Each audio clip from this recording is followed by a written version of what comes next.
4 बरस की लड़की है, 150 रुपया प्रत्येक दिन इसको भी मिलते हैं। 10 दिन के बाद बियाह के बाद काम शुरू कर लेंगे। तो रउआ केहू ना कहला कि नया पतो बानी है नया पतो के घर में ना रखो लोग ओबरा ना रहे कुछ बियाहे हो के वही नहीं 10 दिन घर में ना रहनी। घर का पैसा हमरे लगी, जाना का पैसा हमरे लगी, बिया का पैसा हमरे लगी, पानी के पैसा हमरे लगी। आपकी आवाज को सुनने आ रही है प्रभात खबर इलेक्शन एक्सप्रेस। देखते रहिए प्रभात खबर इलेक्शन एक्सप्रेस। ई तो हमनी के बनिहारी पर रोपे निसन मरनी पर। हाँ तीसरी हाँ रोप के आदमी खाता जियता।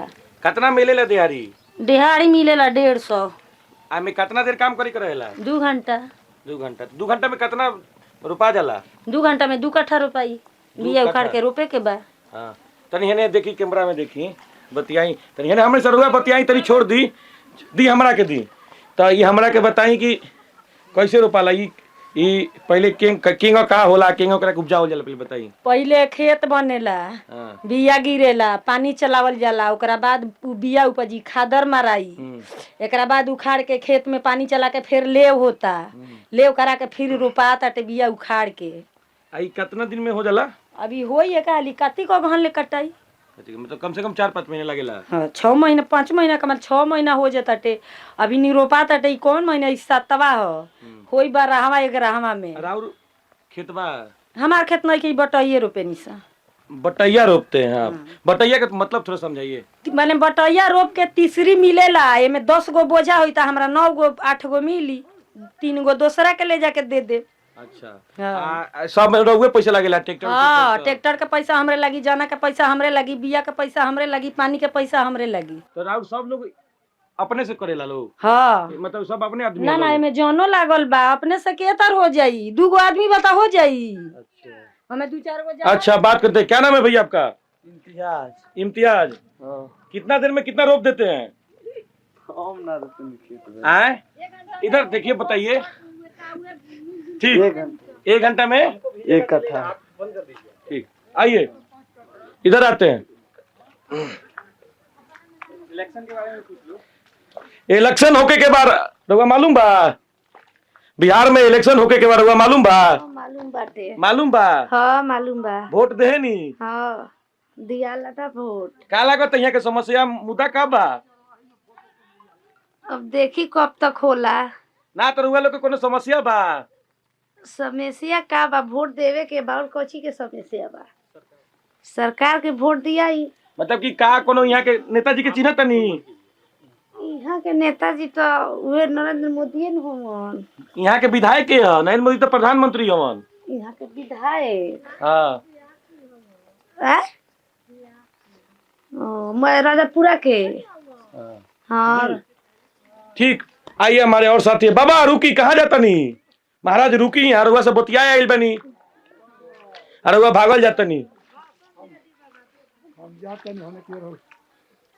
का नाम राहु? गौतम दुबे।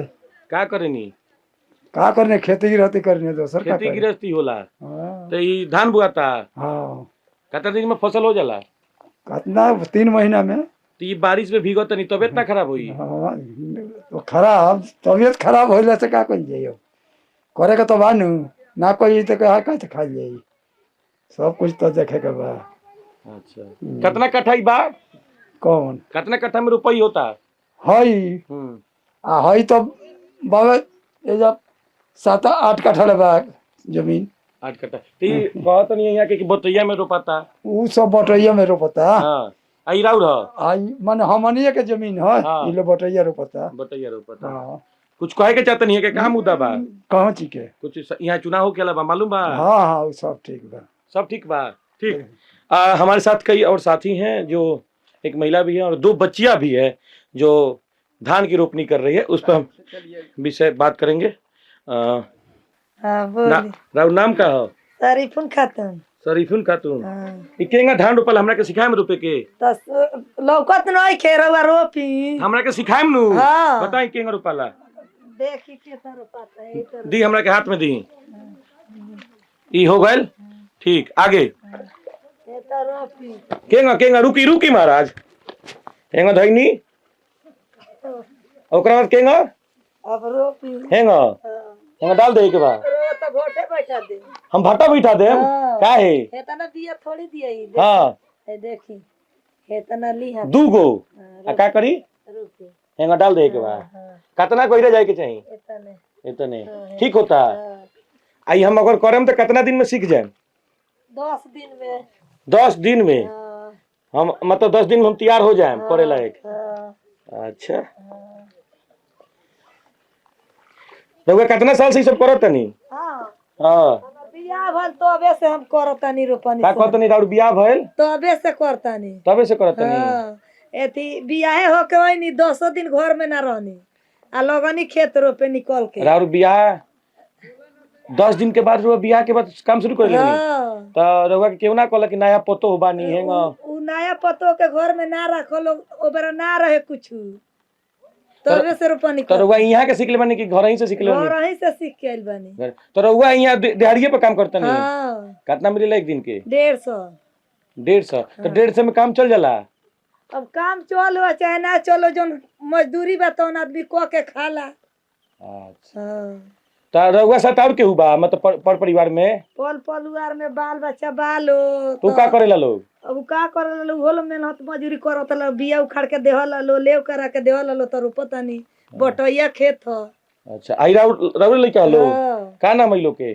ओ एगो के एथी निशा हाँ एगो के गुला गुला हाँ, तनी हम वो सब बतिया ली बतिया ली जा अच्छा आवा लोग ए बोल दस बाबू आवा है ना आवा बोल दस रे कोई बात नहीं हाँ बोल दस कुछ ना करे मैं बारिश में भीग रहा हूँ आप देख सकते हैं और मेरा हाथ गंदा हो गया है मैं माइक नहीं पकड़ सकता हूँ और हमारे हाथ में धान के बीज है बीजे ना बोलते हैं बिया बिया मतलब भोजपुरी में कहते हैं धान के बिया बातें हमारा हाथ में रोपे के सीख गई बनी 2 गो के 3 गो लेके बना हाँ। और मैं अपने दिखाऊंगा चंदन साथी से थोड़ा दिखाइए ऐसे लेके से बोल कितना डेग पर बोए कर रहेला दूरी कितना रहे के चाहिए आई देखत नहीं कि दूरी हाँ। दूरी लगत नहीं इतने पर रोप एक एक बीता पर हाँ, तो धान की रोपनी अभी चल रहा है धान रोपनी करने के लिए सबसे पहले प्रक्रिया है कि किसी खेत में पहले बीज को डालते हैं बीज डालने के बाद कम से कम इतना हो जाता है कितना दिन में हो जाला बिया डाल 3 महीना हाई बियावा कितना दिन में होला बिया 1 महीना के बाद तो इस बीज को डालने के बाद जितना खेती है 1 बीघा में कितना लगता है 1 बीघा में 1 बीघा में 1 कट्ठा के बिया हाँ 1 बीघा में 1 कट्ठा का बिया जो बीज है उसको हम जमाते हैं फिर उसके बाद जब इतने साइज के हो जाते हैं करीब करीब मतलब रोपने के लिए हो जाते हैं तो इसको उखाड़ते हैं और फिर हम किसी दूसरे खेत में लबालब मिट्टी होना चाहिए जैसे आप देख सकते हैं लबालब मिट्टी होना चाहिए और इसमें करीब एक बीता पर रोपा जाता है और कहा जाता है कि धान के लिए पानी की बहुत जरूरत पड़ती है बरसात हो तो और अच्छा है नहीं होता है तो किसानों को परेशानी होने लगती है और इसके लिए कई बार सरकार से भी बात होती है कि पानी के लेकर कि सिंचाई के लेकर बात होती है कि इस पर हमको काम करना चाहिए और सरकार से कई बार किसान मुद्दे भी लेकर उठते हैं कि बरसात नहीं होती हमारे क्षेत्र में और धान सूख जा रहे हैं तो इस पर भी बात है और मैं ऐसे ही तमाम खबरें को लेते आऊँगा मैं सिवान के विधानसभा में हूँ मैं अभी रास्ते से गुजर रहा था तो कई हमारे दीदी लोग हैं बच्चे हैं क्या नाम है आपका क्या नाम है आपका निशा पढ़ती भी है आप हाँ इधर देख के बताइए कौन सी क्लास में पढ़ती है आप चौथा में चौथा में तो पढ़ने कब जाती है आप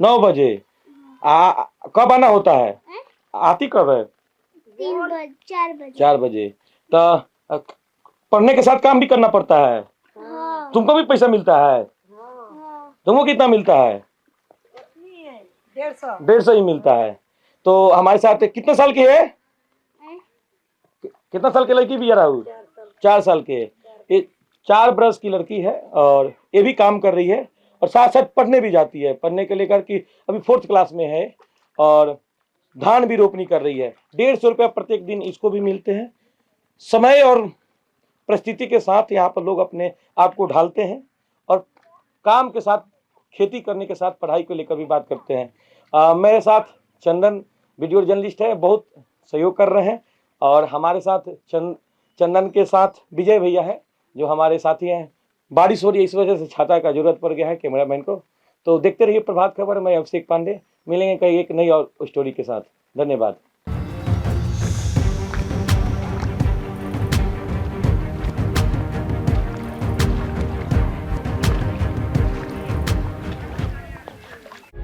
प्रभातखबर.com, विश्वास वही, रफ्तार नहीं।